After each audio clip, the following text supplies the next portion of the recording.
George Pickens arriving in Dallas might just be the wild card. The Cowboys' offense has been desperately missing. This is not just about another wide receiver joining the roster. This is about a stylistic fit that could redefine the identity of the passing game. Pickens brings that edge, that aggressive, almost confrontational mentality that this offense has lacked since the days when Dez Bryant was making corners question their career choices. We're talking about a guy who can high-point the ball, win contested catches, bully defenders at the line, and give Dak Prescott the type of physical target that makes life easier in third and long situations. It's the kind of player that can tilt the field before the ball is even snapped.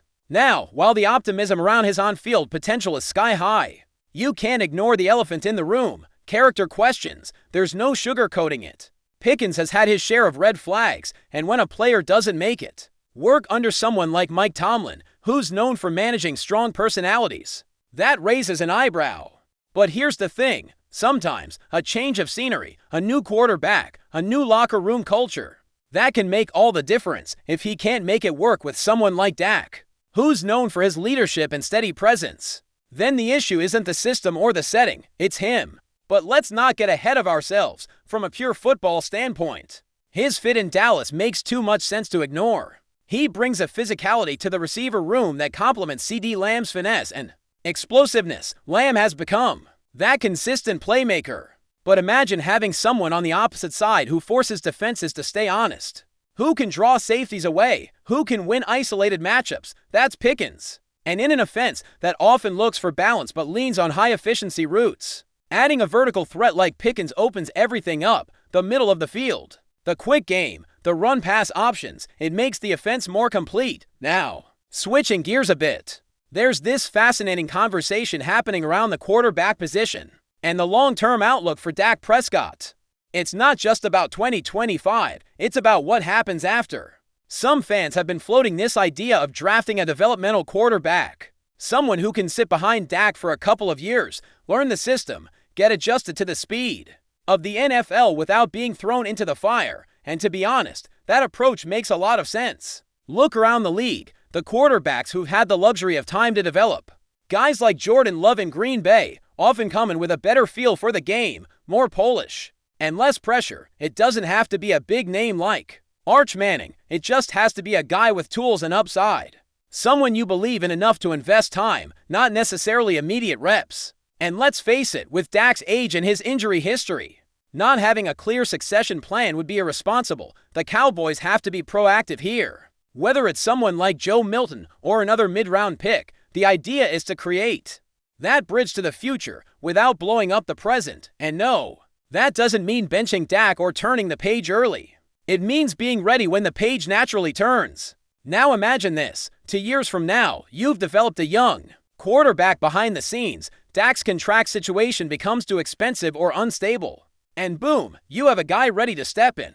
That's smart football management. It's something the Cowboys, for all their resources, have not done well in the past. They've operated without a net, and that's not sustainable in today's league. This approach gives them flexibility, leverage, and maybe even a spark of unexpected upside.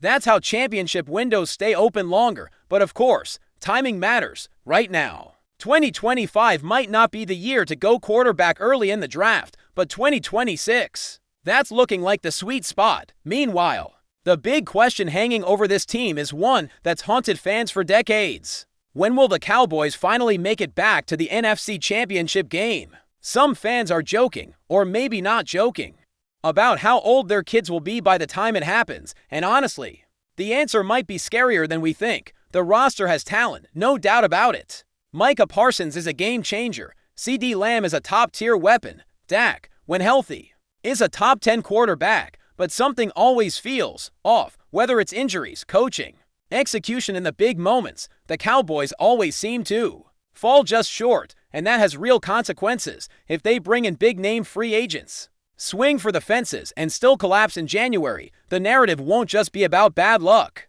It'll be about accountability. The finger will start pointing at Dak, at Micah, at McCarthy, because at some point, it's not just about the front office anymore. If the Joneses finally open the wallet and try to win now, and the players still come up short, the conversation shifts completely. And let's be real, that's how most fan bases operate. Performance matters more than promise. Execution outweighs hype. That brings us to Donovan Ezaraku, the Boston College edge rusher who somehow fell into the Cowboys' lap in the second round. And let me tell you, that's a steal. There's no way this guy was supposed to be available at that point. He was graded as a borderline first-rounder on several boards. I personally had him ranked as my 5th edge rusher in the class. His motor, technique, hand usage, explosiveness, it's all there. Now, people are already throwing around the Micah Parsons to .0 tag. And I've got to pump the brakes on that. Parsons is on a generational pace. You can't just slap that comparison on someone because they're an athletic edge rusher.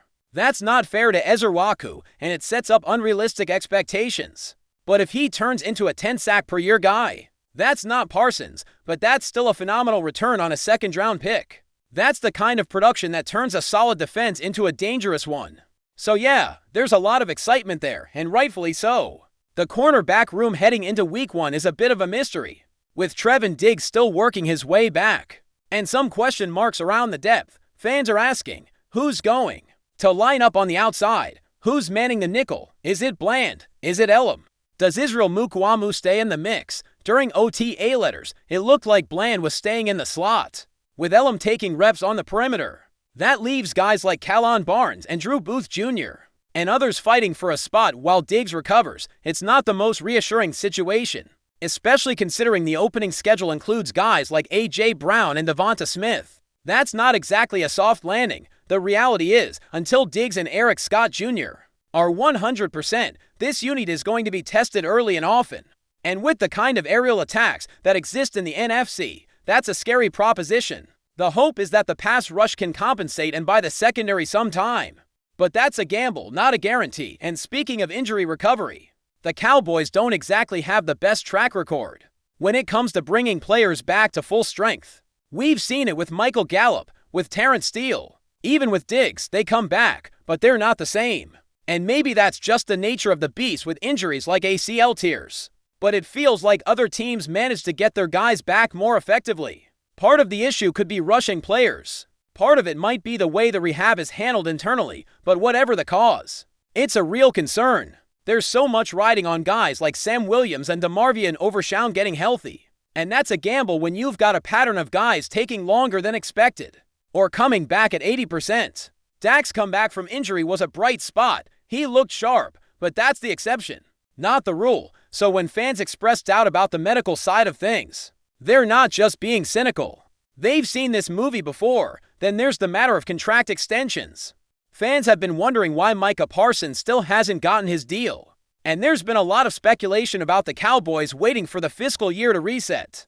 Technically, the NFL fiscal year starts in October, but in practice, most teams operate with their own internal budgets. There's a theory that the Jones family doesn't like to spend more than a certain amount of actual cash in a given year, not cap, but cash, and they might be brushing up against that number already with CeeDee Lamb's pending extension and the looming situation with Dak. But if you ask me, the real reason Parsons doesn't have his extension yet is leverage. The Cowboys front office always believes in waiting and holding the line and not setting the market. But time and time again, that strategy backfires. The longer you wait, the more expensive it gets. Micah isn't just another good player. He's on track to become one of the highest paid defenders in league history.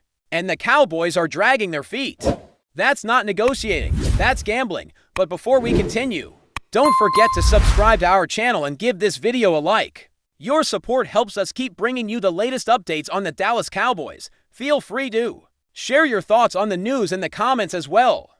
A wave of controversy is stirring in the NFL, as the Dallas Cowboys reportedly decided to move Phil Mafah to their practice squad, igniting a firestorm of reactions among fans and pundits alike. The unexpected move has sent shockwaves through the Cowboys community, raising questions about the team's strategy and the future of one of their promising talents.